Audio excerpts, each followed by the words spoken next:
Sebuah kata yang merujuk pada cara berpikir atau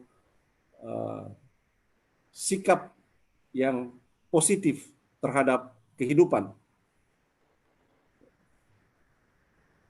Suatu hubungan terhadap kehidupan yang bersifat terbuka, intim dengan kehidupan itu sendiri, merasa dekat dengan kehidupan itu yang kemudian disebut dengan sikap eksistensial. Nah, Soren Kierkegaard pernah mengkritik sebenarnya, sekalipun dia pada awalnya adalah pengikut Hegel. Jadi kita ingat pertemuan kita sebelumnya tentang Hegelian itu, bahwa ada kritiknya tentang Hegel yang kemudian memunculkan kata eksistensi itu di situ. Menurutnya kaum Hegelian tidak mempelajari filsafat secara eksistensialis, atau kaum Hegelian tidak mempelajari filsafat secara eksistensial. Istilah yang diakui oleh Soren Kierkegaard sendiri diambilnya atau dipinjamnya dari Sebastian Welhaven itu. Dalam perkembangan selanjutnya, eksistensialisme itu kemudian dikenal melalui ada semboyan yang sangat terkenal dari seorang filsuf Prancis bernama Jean-Paul Sartre. Nah, Jean-Paul Sartre mengatakan bahwa eksistensi mendahului esensi. Jadi sekali lagi, eksistensi mendahului esensi. Ungkapan ini mau mengatakan kepada kita bahwa manusia adalah individu atau pribadi, merupakan entitas yang bersikap dan bertanggung jawab secara independen, secara merdeka, dan secara sadar. Jadi ada independensi, ada kesadaran. Itulah yang disebut dengan eksistensi. Dan bukan berdasarkan pelabelan, bukan berdasarkan peran, bukan berdasarkan stereotip, atau definisi-definisi apapun, bahkan kategori yang dikenakan kepada individu. Itu esensi. Jadi lebih kepada kesadaran dan sikap bebas pada diri manusia. Baru dari situ kemudian eksistensialisme itu jadi manusia dengan kesadarannya yang bersifat mandiri, itu yang kemudian menciptakan nilai-nilainya sendiri. Nah, lalu ini sejalan dengan ungkapan Jean-Paul Sartre yang mengatakan bahwa manusia pada awalnya exist, menyadari keberadaannya sendiri, bangun di dunia ini, lalu sesudah bangun, dia kemudian mulai mendefinisikan dirinya sendiri. Ada beberapa istilah populer sekalipun masing-masing filsuf pada zaman itu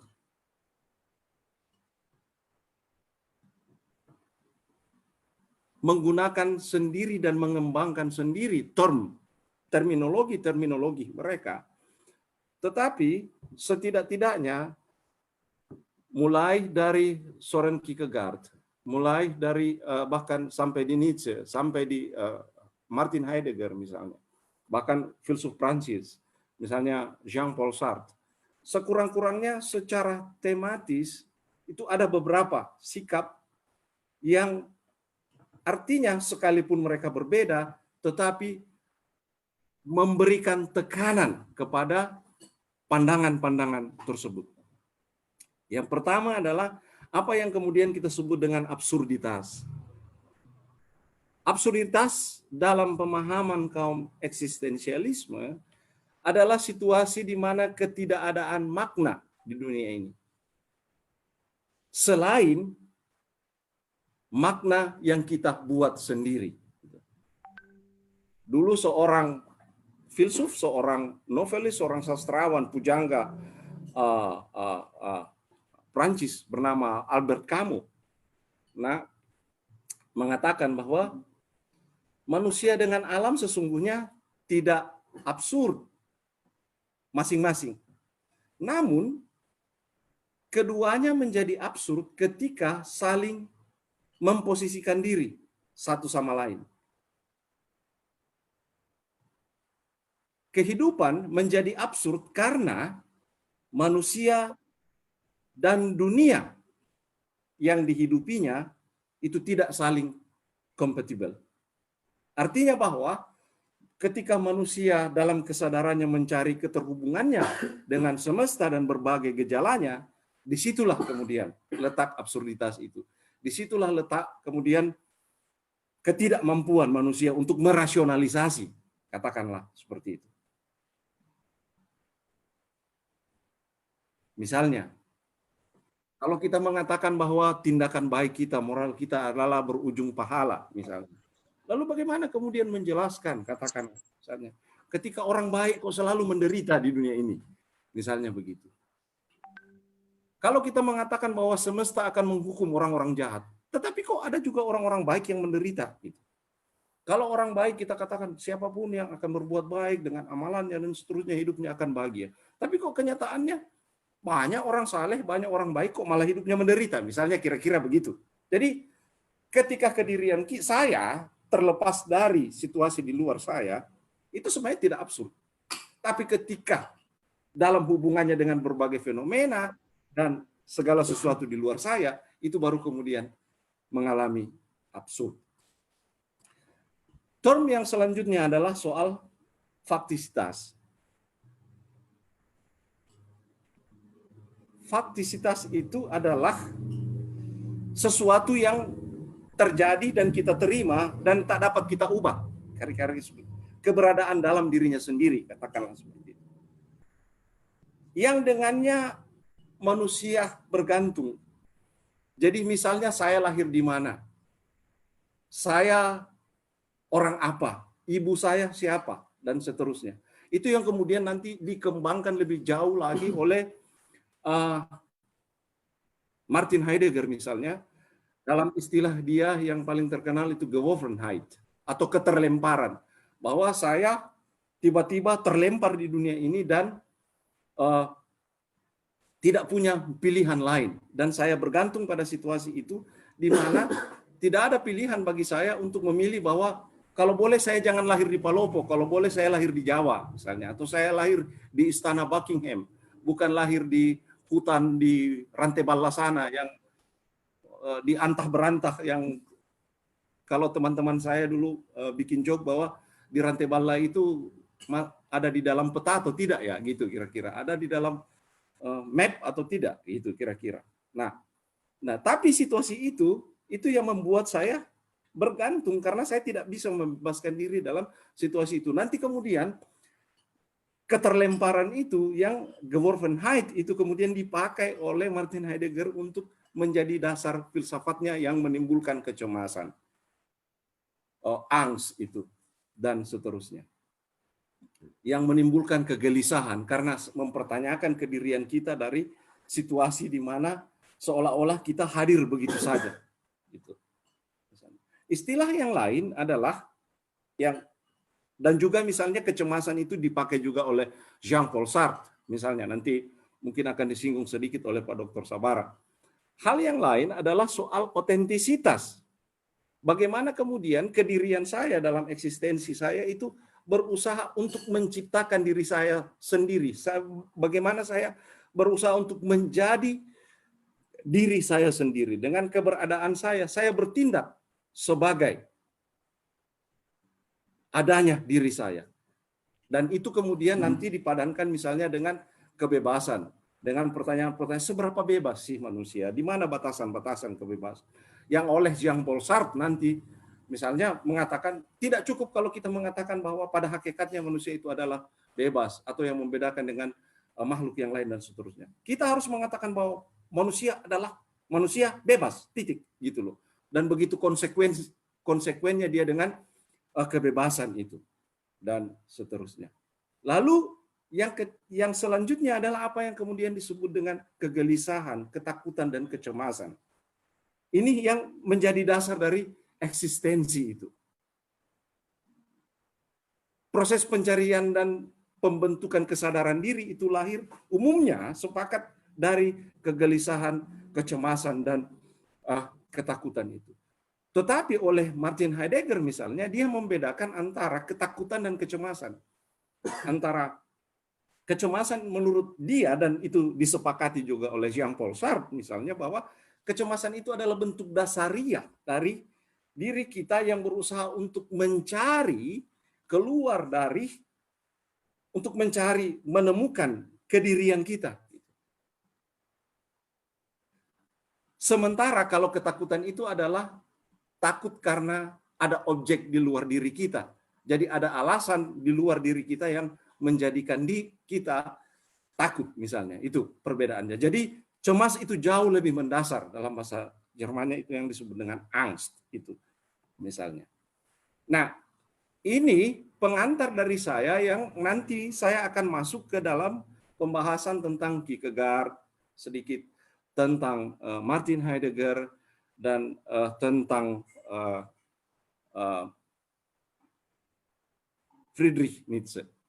Selanjutnya jadi sesudah ini saya lagi, tapi untuk sementara saya serahkan kepada Pak Dr. Sabara karena beliau sudah bergabung. Silakan Pak Dr. Bismillahirrahmanirrahim.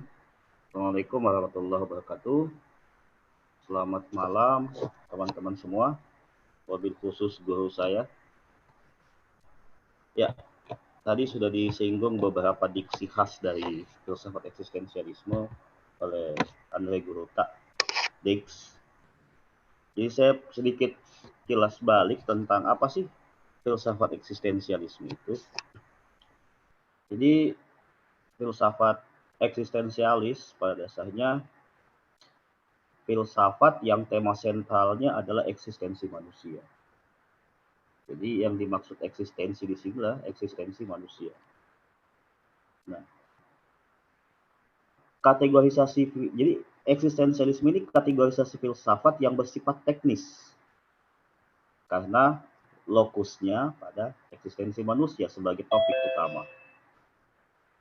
Nah, kemudian kategorisasi ini kemudian menjelma dalam bermacam-macam sistem pemikiran tergantung dari pemikir eksistensialis tersebut. Ada yang mengkategorikan eksistensialisme sebagai sebuah gerakan pemikiran yang tujuannya, ini ulasan dari akademisi belakangan,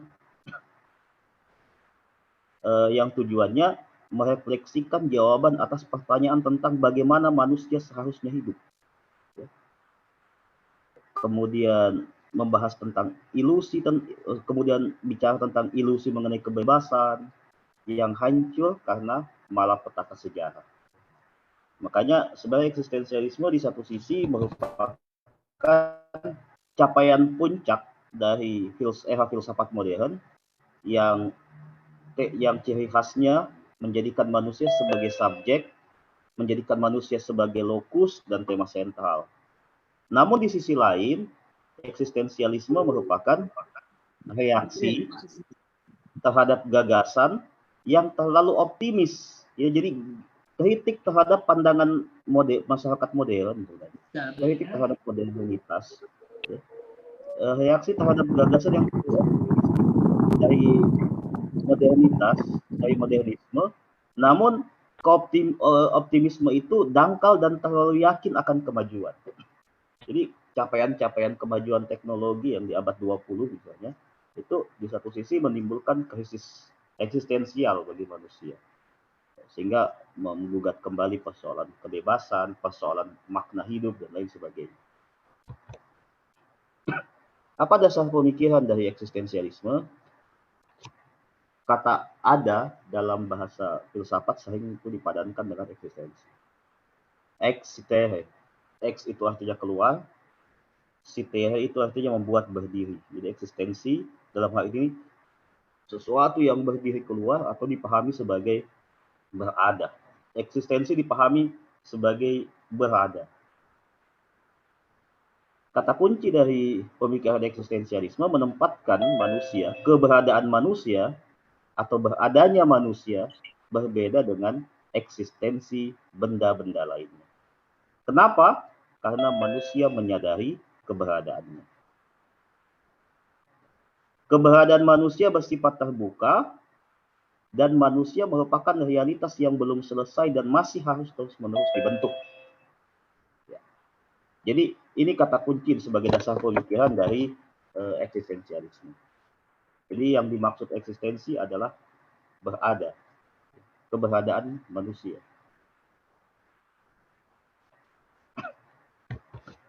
Tokoh-tokohnya sebenarnya ini gerakan abad 20.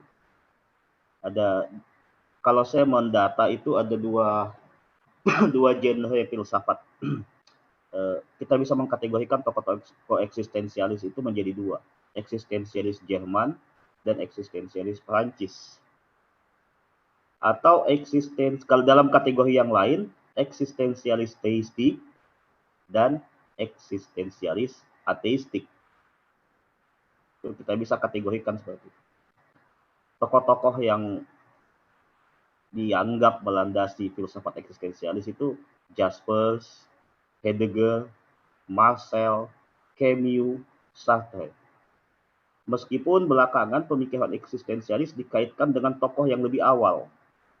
Kalau saya secara pribadi mengaitkan pemikiran eksistensialisme ini yang sangat kuat menekankan manusia sebagai subjek, dan pembahasan utama filsafatnya adalah Ludwig Andreas van der Waals yang sudah kita bahas pada pertemuan lalu. Meskipun dalam buku-buku filsafat eksistensialisme beliau ini tidak dimasukkan dalam sebagai salah satu pemikir eksistensialis. Biasanya ketika menarasikan pemikiran tokoh eksistensialis itu dimulai dari Søren Abe Kierkegaard dan Friedrich Wilhelm Nietzsche sebagai tokoh filsafat eksistensialis abad ke-19. Pada kesempatan kali ini saya ingin membahas, karena tidak mungkin saya bahas semua ini, saya kemudian hanya membahas pemikiran tokoh eksistensialis dari Perancis. Ada 3, Gabriel Marcel, Albert Camus, dan Jean-Paul Sartre. Semuanya orang Perancis, meskipun dengan latar belakang yang berbeda-beda. Gabriel Marcel itu seorang yang berdarah Yahudi Perancis. Gabriel Marcel pemikirannya mendasarkan, ya, jadi sama dengan pemikiran filsafat eksistensialis, bahwa eksistensi manusia sebagai pangkal tolak pemikiran filsafat. Jadi dalam hal apapun pada dasarnya subjek manusia itu selalu menempatkan dirinya sebagai subjek. Misalnya ketika kita memandang pohon, yang mana depan dan yang mana belakang pohon, ya tergantung di mana posisi kita berdiri. Yang mana depannya gunung, mana belakangnya gunung, ya tergantung di mana posisi kita memandang. Jadi manusia selalu menempatkan dirinya sebagai subjek untuk mengukur bagaimana interaksinya dengan lingkungan sekitar. Jadi didasarkan kepada posisinya sebagai sentrum dari atau sebagai subjek. Menurut Marcel, eksistensi dipahami sebagai beradanya manusia secara nyata yang terletak pada kesadaran. Yang kesadaran itu kemudian melahirkan kehendak. Beliau membedakan terma mempunyai dan tema ada. Dalam hidup seseorang, jadi mempunyai itu ketika kita merelasi dengan yang lain. Ketika aku berelasi dengan yang bukan diriku. Sedangkan ada itu lebih bersifat transenden, ya. Relasi dengan jadi bukan relasi aku dan jadi tidak sebatas relasi aku dan bukan diriku, tapi relasi transenden dalam aku. Oleh karena itu, Marshall menekankan dalam hidup seseorang mesti mengubah tekanannya dari mempunyai ke arah ke ada. Apa yang menjadi tekanan untuk mengubah itu? Cinta kasih. Oleh karena itu, titik tekan dari Gabriel Marshall, apa yang disebut keterasingan ketika manusia tertutup dari lingkungan sekitar. Oleh karena itu, manusia harus bebas dari keterasingan itu, manusia harus bebas dari alienasi itu, dan yaitu bebas dari sikap tertutup terhadap orang miskin. Ini sebenarnya kritik terhadap manusia modern yang menjadi sangat individualis, yang menjadi sangat eksklusif, yang menekankan pada kehidupannya itu menekankan pada mempunyai, bukan bagaimana berada, bukan bagaimana ada, tapi lebih pada mempunyai. Ini kritik Marshall terhadap kritik terhadap manusia modern, perspektif Gabriel Marshall. Yang kedua, Albert Camus, seorang filosof yang sangat absurd. Saya punya beberapa novel tulisan beliau. Ya, saya nggak kunjung paham-paham. Saya jujur mengakui. Ada satu tulisan beliau monolognya itu tulis judul dalam bahasa Indonesia itu jungkir. Saya sendiri sampai jungkir. Bukunya tipis, kecil, tapi saya sampai jungkir balik untuk memahaminya, nggak kunjung paham apa sih maksudnya si Albert Camus. Yang sedikit mudah dipahami kalau saya pribadi buku Mite Sisyphus. Di situ kata kunci sebenarnya menjelaskan tentang seperti apa intisari filsafat Albert Camus, juga di beberapa novel yang lain tentang bagaimana sebenarnya pencarian manusia akan eksistensi diri. Kata kunci dari Camus ini adalah absurdisme. Ya, makanya ada beberapa akademisi tidak mengkategorikan Albert Camus sebagai pemikir eksistensialis, tapi beliau adalah pemikir absurdis. Kalau saya pribadi tetap mengkategorikan beliau sebagai pemikir eksistensialis karena ya tema-tema filsafatnya meskipun beliau sajikan secara melalui narasi sastra ya berkutat pada tema keberadaan manusia. Sebagian akademisi lain tidak mengkategorikan Camus sebagai filosof tapi sastrawan. Karena ide-idenya itu dituangkan dalam bentuk prosa, dalam bentuk novel, dalam bentuk monolog, dalam bentuk karya sastra, sehingga tidak terlihat secara jelas, secara eksplisit, seperti apa sistematika pemikiran seorang Camus. Tapi dari karya-karya sastranya, kalau kita melakukan kajian kritik sastra lebih jauh, kita akan temukan inti pemikiran Albert Camus itu adalah absurdisme. Sederhananya begini, apa yang disebut absurd itu? Kita ini bergerak menuju masa depan kan? Kita kuliah, kerja, ya kebanyakan kita bercita-cita menjadi PNS untuk apa? Supaya masa depan terjamin, supaya hari tua terjamin. Lah, masa depan yang kita tuju itu kata Camus adalah makin mendekatkan kita pada kematian. Kita berorientasi pada masa depan, tapi masa depan itu adalah kematian. Nah, disitulah absurdnya.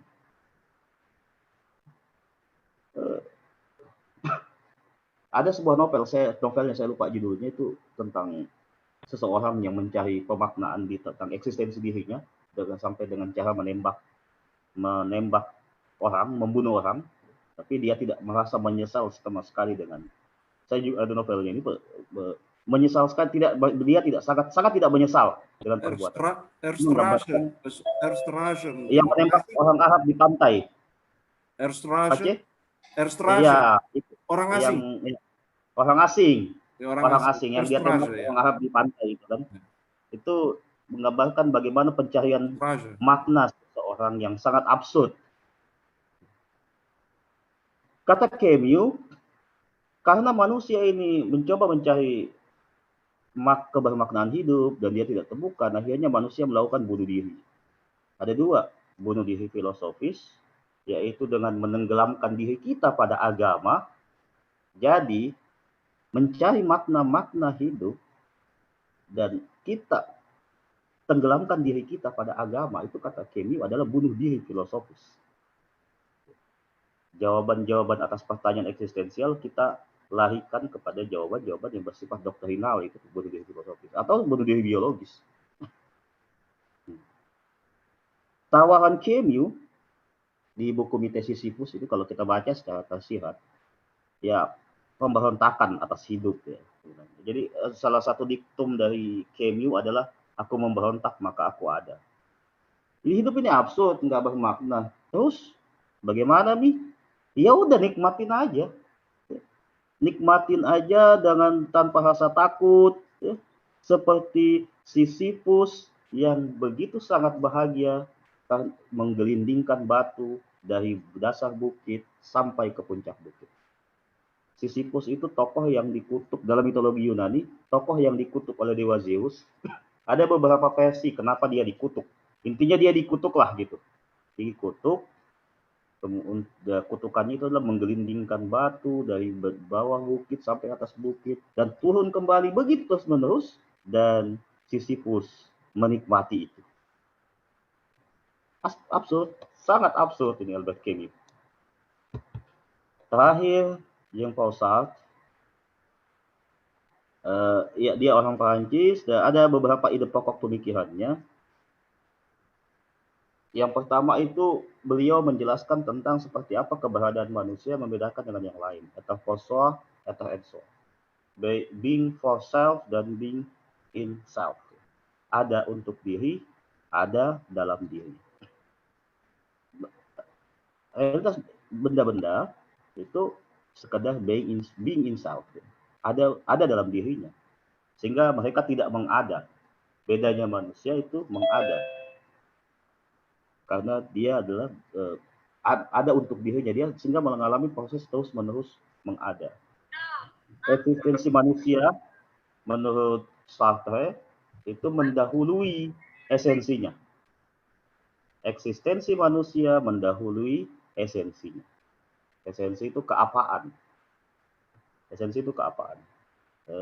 Ya, bagi teman-teman yang mungkin belajar filsafat Islam atau filsafat wujud mungkin agak kabur ya.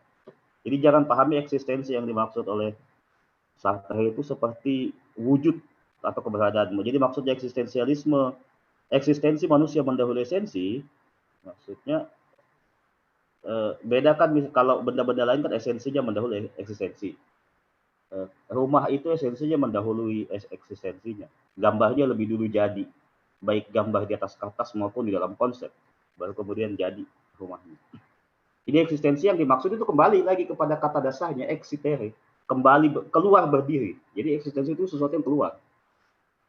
Jadi yang di dalam konsep itu bukan tidak termasuk dalam eksistensi. Nah, jadi Sartre menyebut manusia itu terus-menerus mengalami proses mengada. Karena eksistensi manusia itu bukan sekedar fenomen sebagaimana yang lain, tapi transfenomenon. Kenapa? Karena adanya kesadaran. Intisari dari pemikiran Sartre adalah kebebasan. Beliau mencetuskan suatu istilah, saya tidak tahu apa bagaimana pronounce-nya ini. Intinya konsep penyangkalan diri bahwa manusia memiliki kebebasan. Maksudnya dia mengkritik manusia modern sebenarnya, yang menyangkali dirinya memiliki kebebasan. Ini lagi-lagi dikritik terhadap konsep manusia modern. Sartre itu juga sangat terinspirasi oleh Marx, sangat mengagumi sosok Marx lah di Sartre. Nah, beliau menjelaskan konsep alienasi itu, yaitu ketika manusia menyangkali dirinya menyangkali bahwa dia memiliki kebebasan, bahwa dia memiliki tanggung jawab. Manusia didefinisikan oleh Sartre ya kebebasan. yang tampak pada berbagai pilihan-pilihan. Kebebasan itu meniscayakan tanggung jawab akan pilihan-pilihan. Jadi apa yang kita pilih, kita sendiri yang tanggung. Pilihan itu meniscayakan tanggung jawab itu meniscayakan beban, beban itu menghadirkan kecemasan. Tadi sudah dijelaskan seperti apa kecemasan itu. Jadi kenapa manusia cemas? Ya cemas untuk memikul beban tanggung jawab dari pilihan-pilihannya. Oleh karena itu, tapi itulah manusia yang terus-menerus mengada dengan kesadarannya, dengan kebebasannya. Ya, berbeda dengan Marcel yang menekankan bagaimana berinteraksi dengan orang lain, ya, dengan cinta kasih. Sartre banyak dikategorikan sebagai pemikir individualis. Misalnya orang lain adalah neraka bagiku dan sebagainya, beberapa konsep-konsep. Di sini Sartre sedikit, ya cukup inilah, bukan sedikit ya, cukup paradoks dengan pemikiran Marcel. Ya, jadi ini 3 pemikir Perancis dengan gayanya masing-masing. Ya, Marcel seperti apa, Camus seperti apa, Sartre seperti apa dengan gayanya masing-masing. Ini menunjukkan bahwa eksistensialisme itu bukan